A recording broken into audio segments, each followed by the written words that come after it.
Same चीज़ होती है कि जब पार्वती माता की शादी होती है शंकर भगवान के साथ, तो फिर से ब्रह्मा जी उनके पैरों के नाखूनों को, हम देखते हैं इसमें ना छोटे छोटे वाइट स्पॉट्स होते हैं हमारे नाखूनों में, इसको हम अर्धचंद्र कहते हैं। हाँ, इसको नख कहते हैं। तो ब्रह्मा जी उनके अर्धचंद्र नख पर मोहित हो जाते हैं। जब हम अपने शरीर में इड़ा और पिंगला को बैलेंस करते हैं, यानी शिव और शक्ति नाड़ी को बैलेंस करते हैं, तब सुषुम्ना जागृत होती है और उससे ही हमारी जो कुंडलिनी है उस पर चढ़ेगी, हमारी शक्ति हमारे शिव से मिलेगी। वैसे ही वो बताते हैं कि अगर योग में शिव शक्ति को मिलाना है तो सुषुम्ना को जागृत करो। सृष्टि में भी अगर तुम शिव शक्ति को मिला दोगे, सृष्टि अपने आप शुरू हो जाएगी। अब आप सोचो ना कि अगर कथाएं इतनी छोटी छोटी बातों को पकड़ रही हैं, तो क्या ये सिर्फ कथाएं हैं या फिर हमें कुछ बता रही हैं? बिल्कुल बता रही हैं। तो अब ये हुआ था कि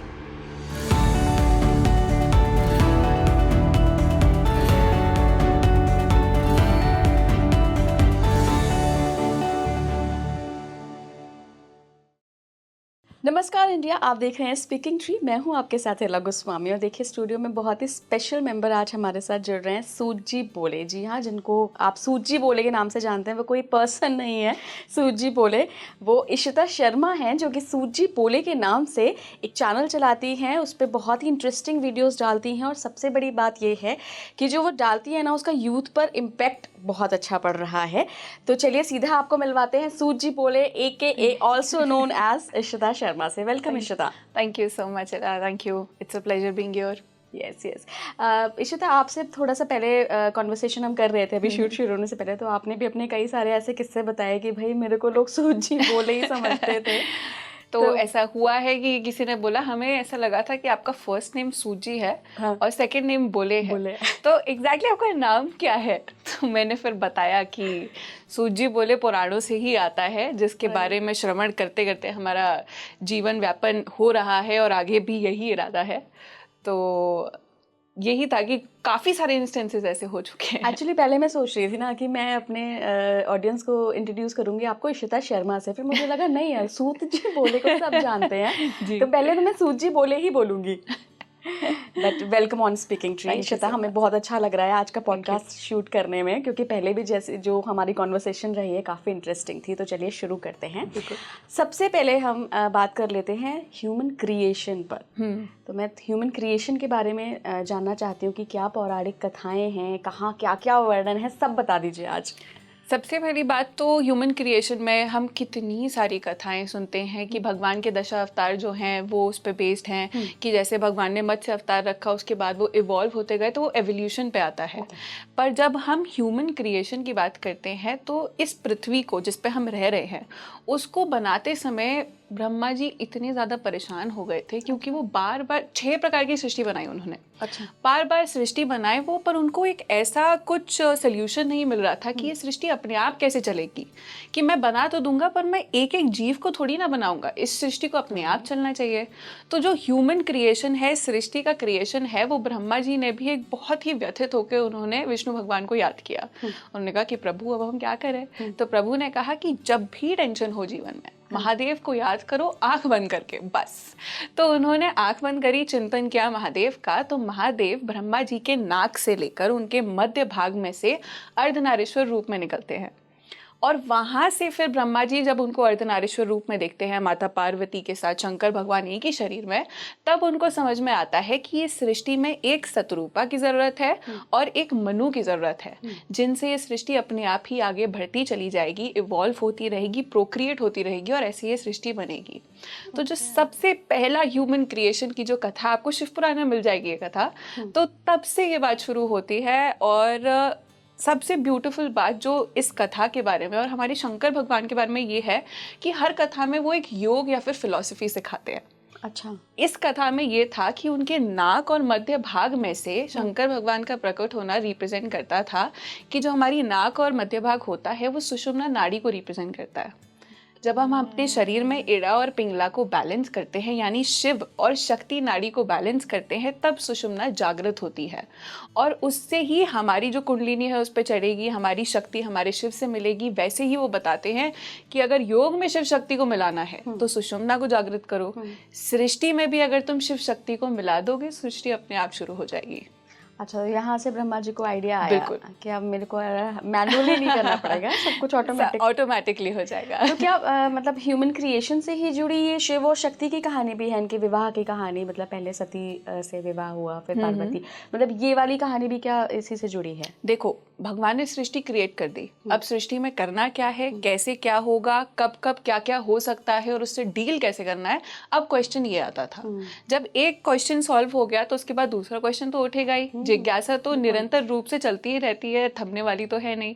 तो नेक्स्ट जिज्ञासा आती है कि चलो मनु और शत्रुपा आ गए, पर अगर ये साथ में रहेंगे तो इनके गृहस्थ में कितने प्रकार की दिक्कतें होंगी, प्रॉब्लम्स होंगी, उनको कैसे सॉल्व करना है, उसके लिए भगवान अलग अलग रूप रखते हैं। जैसे जो शिव शक्ति वाला रूप था उसमें भगवान रुद्र रूप में नहीं आए थे, पर जब उनको सृष्टि करनी थी तब वो रुद्र में आए, फिर सती माता आई, फिर पार्वती माता बाद में आई, तब वो साकार रूप से हमें सिखाते हैं कि गृहस्थ में कैसे आते हैं, गृहस्थ के बाद उनके बच्चे हुए, गृहस्थ में बच्चे कैसे करते हैं, गणेश भगवान हुए, कार्तिकेय भगवान हुए, उन सब की कथाएं हमें भिन्न भिन्न प्रकार की चीजें समझाती हैं जो हम पर्सनली अपने जीवन में काफी ज्यादा फेस करते हैं प्रॉब्लम्स को। शिव शक्ति की कोई विवाह की कथा है? एक्चुअली दो कथाएं हैं, क्योंकि सती के साथ और माता पार्वती के साथ हुआ था, पर वो बहुत प्रोफाउंडनेस में जाती है। जैसे कि सबसे ज़्यादा कंट्रोवर्शियल जो बात आती है शिव शक्ति, भगवान शंकर और सती के बारे में, वो ये है कि जब सती माता और भगवान शंकर का विवाह हो रहा था तब ब्रह्मा जी माता सती के पैरों को देखकर मोहित हो गए थे। अच्छा। हाँ, और मतलब मुझे पता है कि ये सुनने में थोड़ा सा अतरंगी लगता है, थोड़ा सा प्रॉब्लमैटिक भी लगता है कि ब्रह्मा जी ऐसा क्यों कर रहे हैं, पर जब आप इसको योग से, तंत्र से, भिन्न भिन्न प्रकार की विद्याओं से जब इसे कोरिलेट करते हो ना, तो आपको इसका मतलब, इसका तथ्य समझ में आता है। जो कि ये था कि जब ब्रह्मा जी ने उनके पैर देखे, क्योंकि सती माता घूंघट में थी, तो उन्होंने सिर्फ और सिर्फ उनके पैर देखे। उन्होंने कहा कि इनके पैर इतने सुंदर हैं तो इनके हाथ कितने सुंदर होंगे, इनके हाथ सुंदर होंगे, इनकी त्वचा, इनका मुख कितना सुंदर होगा, इनके मुख पे कितना प्रकाश होगा। तो वो क्या करते हैं, उनका मुख देखने के लिए जो अग्नि होती है विवाह की, उस यज्ञ में वो गीली लकड़ी डाल देते हैं, जिसकी वजह से हर जगह धुआं धुआं हो जाता है। जैसे ही हर जगह धुआं होता है, सब लोग अपनी आंख पर हाथ रखते हैं, क्योंकि सबकी आंखों में बहुत ज़्यादा जलन होती है। जब आंखों पे हाथ रखते हैं, वैसे ही ब्रह्मा जी उनका चेहरा घूंघट उठाकर उनका चेहरा देख लेते हैं, और ब्रह्मा जी इतनी ज़्यादा एनर्जी से भर जाते हैं कि वहाँ पर 4 प्रकार के प्रलय कारक मेघ उत्पन्न हो जाते हैं सिर्फ और सिर्फ उनकी एनर्जी से। जिनको संवृत, आवृत, पुष्कर और द्रोण कहते हैं। वैसे 7 प्रकार के होते हैं। हम कहते हैं ना कि जब प्रलय आएगी तो 7 प्रकार के प्रलय कारक में पानी पानी कर देंगे, उनमें से 4 तब उत्पन्न हुए थे शंकर भगवान के विवाह में। बट शंकर भगवान उसके बाद ये बोलते हैं कि आपने इतनी बड़ी चेष्टा करी कि आपने अपनी लिटरली पुत्री समान के साथ ऐसा कुछ किया, तो अब से आपके सर पर मेरा सर लगेगा और आप पूरे ब्रह्मांड में ऐसे ही विहार करोगे, और आपका नाम रुद्रशिर होगा इस वजह से, क्योंकि रुद्र का सर आपके सर के ऊपर लग रहा है। अब इस कथा के पीछे जब हम योग को, तंत्र को, कितनी विद्याओं को इंक्लूड करते हैं, तब हमें ये समझ में आता है कि जब एक क्रिएटर, अब क्रिएटर की बात इसमें इसीलिए आती है क्योंकि माता सती के पैरों को क्यों देखकर मोहित हुए, आप बता सकते हो? No idea. माता सती के पैरों में ना इस ब्रह्मांड का रहस्य होता है। जब हम 10 महाविद्याओं के बारे में बात करते हैं, उनमें से एक भुवनेश्वरी माता होती हैं। भुवनेश्वरी माता की ये कथा है कि जब भुवनेश्वरी माता अपने महल में थी और ब्रह्मा विष्णु महेश उनके पास आते हैं, तो ब्रह्मा विष्णु महेश उनके पैरों में अनंत ब्रह्मांडों को देखते हैं, उनके पैरों के नाखूनों में। और जब ब्रह्मा जी ने उनके पैर, उनके नाखून देखे थे, तभी जाकर वो मोहित हुए थे। तो जब इस सृष्टि का क्रिएटर अनंत ब्रह्मांडों में खो जाए तो इस सृष्टि का कार्य कौन करेगा? ये सोचने की बात थी। अब जैसे ब्रह्मा जी ने कहा कि बहुत सारे ब्रह्मांड हैं और हर ब्रह्मांड में एक ब्रह्मा है, और ये ब्रह्मा कैसे दिखता है, क्योंकि आप कितनी सारी कथाओं को जब एक साथ लाते हो आपको समझ में आएगा कि विष्णु भगवान में, ब्रह्म वैवर्त पुराण में विष्णु भगवान के साथ भी एक कथा हुई थी कि ब्रह्मा जी उनके पास जाते हैं और बोलते हैं प्रभु मेरे को बहुत दिक्कत है। वो कहते हैं 2 मिनट रुको, दूसरे वाले ब्रह्मा से मिल लेते हैं। 10 मुख वाले ब्रह्मा जी, 100 मुख वाले ब्रह्मा जी। तो जब ब्रह्मा जी उनके पैरों में देखते हैं ना, वो कहते हैं इतने सारे ब्रह्मांड, इतने सारे ब्रह्मा, और वो उसमें खो जाते हैं। तब शंकर भगवान बताते हैं कि अगर इस सृष्टि का क्रिएटर, नॉट इवन सृष्टि का क्रिएटर, अगर मैं एज अ क्रिएटर अपनी क्रिएशन, दूसरों की क्रिएशन में खो जाऊं, तो मेरी क्रिएशन के बारे में कौन सोचेगा? फिर इतने मल्टीवर्स हैं, इनको भी क्या ब्रह्मा जी ने ही बनाया है? हर मल्टीवर्स हर का उसमें अपना ब्रह्मा जी हैं। ब्रह्मा जी भी एक पदवी है ना कि मतलब एक योग्य ब्रह्मा बनते हैं और वो सृष्टि को बनाते हैं। तो जैसे 10 मुख है, 100 मुख हैं, हर किसी की योग्यता अलग प्रकार की है और हर कोई अलग अलग कार्यों से अपनी सृष्टि को चला रहा तो है। इशिता, क्या मैं और आप भी कहीं हैं क्या? हो सकता है क्यों Oh my नहीं हो God. सकता। Very interesting. मार्वल ने इस कॉन्सेप्ट को काफी ज्यादा एक्सप्लोर करा है, हमें और Exactly. पता चलेगा। बट हाँ, तो जब ब्रह्मा जी उस चीज में इतना ज्यादा खो गए तो फिर शंकर भगवान, और अब क्या होता है कि जब हम एज अ क्रिएटर दूसरों की क्रिएशन में खो जाएंगे तो अपने काम को तो बिगाड़ेंगे। इसी वजह से जो एनर्जी उनके शरीर में से बाहर निकलती है उसको प्रलय कारक मेघ बन जाती है वो एनर्जी, क्योंकि प्रलय कारक मेघ सिर्फ और सिर्फ डिस्ट्रक्शन लेके आते हैं। एक ऐसा क्रिएटर जो कि अपना काम ना सोच के दूसरों के बारे में सोचता रहे, वो डिस्ट्रक्शन ही लेकर आता है अपने लिए और कुछ नहीं। तो फिर शंकर भगवान उनके सर पर अपना सर लगाते हैं, यानी कि उनकी बुद्धि पर नियंत्रण लगाते हैं, उनको योग का पाठ देते हैं कि आप ठहरना सीखो, क्योंकि बिना ठहरे काम करोगे तो सिर्फ और सिर्फ डिस्ट्रक्शन आएगा। आपको पता होनी चाहिए कि आपकी हद कहाँ पर है, आपका लिमिट कहाँ पर है। बिना लिमिट के कोई भी क्रिएटर काम नहीं कर सकता, क्योंकि अगर आप सोचो कि अगर ये वाइट टेबल है, अगर मैं क्रेयॉन से इस पर कुछ ड्रॉ करूँ तो एक बार को आप कहोगे क्या सुंदर चीज़ बनाई है, दूसरी बार में कहोगे, तीसरी बार में, पर अगर मैं पूरी चीज़ को भरती रहूंगी तो वो क्योस ही तो बन जाएगा, उसमें से कुछ प्रोडक्टिव तो निकलेगा नहीं। और ये मतलब हम बहुत ज़्यादा इतने वो तो हुए नहीं है कि उसमें भी कुछ ना कुछ निकाल लें। अगर गलत चीज़ है तो गलत ही कहेंगे, जो अच्छा नहीं लग रहा वो नहीं होगा। तो यहाँ पे भगवान योग का एक बहुत बड़ा पाठ बताते हैं कि एज अ क्रिएटर हमें नियंत्रण रखना है। सेम चीज़ होती है कि जब पार्वती माता की शादी होती है शंकर भगवान के साथ, तो फिर से ब्रह्मा जी उनके पैरों के नाखूनों को, हम देखते हैं इसमें ना छोटे छोटे व्हाइट स्पॉट्स होते हैं हमारे नाखूनों में, इसको हम अर्धचंद्र कहते हैं, इसको नख कहते हैं। तो ब्रह्मा जी उनके अर्धचंद्र नख पर मोहित हो जाते हैं, इस छोटे से व्हाइट पार्ट पे। हाँ, अब आप सोचो ना कि अगर कथाएं इतनी छोटी छोटी बातों को पकड़ रही हैं तो क्या ये सिर्फ कथाएं हैं या फिर हमें कुछ बता रही हैं? बिल्कुल बता रही हैं। तो अब ये हुआ था कि अगर हम वैद्य के पास जाते हैं, आयुर्वेदाचार्य के पास जाते हैं, तो वो हमारे अर्धचंद्र नख को देखकर ये बताते हैं कि हमारे अंदर की सृष्टि कैसी है, मतलब हमारे अंदर की प्रकृति अच्छी है नहीं है, जनरल हेल्थ कैसी चल रही है। पिछली बार ब्रह्मा जी ने जब अनंत ब्रह्मांड देखे तो वो इस बात में खो गए कि कितने सारे ब्रह्मा हैं, ठीक है। इस बार जब वो अर्धचंद्र नख पर देख रहे थे, वो इस बात पे खो जाते कि कौन सा ब्रह्मा अपनी सृष्टि में कैसे काम कर रहा है और मुझसे कैसा डिफरेंट है वो। और इस बार उनकी जो एनर्जी होती है, जो सेम काम करते हैं, वो जब वो पार्वती माता को देखते हैं तो उनकी एनर्जी से निकलते हैं बहुत सारे बालिखिल ऋषि।